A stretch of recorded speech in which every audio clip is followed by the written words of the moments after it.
Siemens and Tobea are making more than 250 beaches in Greece and around the world accessible with SeaTrack, improving quality of life and ensuring equitable opportunities for all.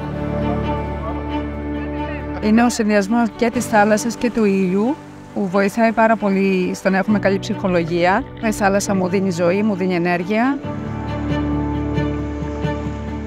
Η σχέση μου με τη θάλασσα ήταν πάντα καλή, γιατί έχοντας γεννηθεί δίπλα στη θάλασσα, ήταν εύκολο για μένα να μπορώ να περνάω τα καλοκαίρια μου παρέα με τη θάλασσα.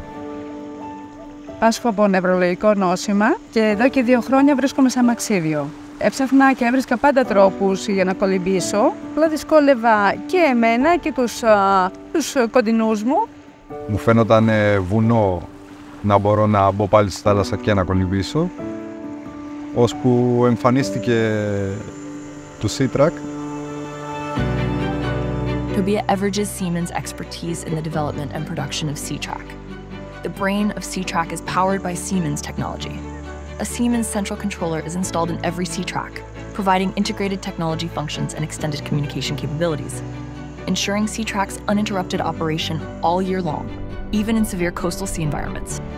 Νιώθεις αυτόνομος, είσαι αυτόνομος, κάθεσαι στην καρέκλα και με ένα κουμπί μπαίνεις και βγαίνεις από τη θάλασσα. Οπότε είναι πολύ πιο εύκολο να απολαύσεις τη θάλασσα.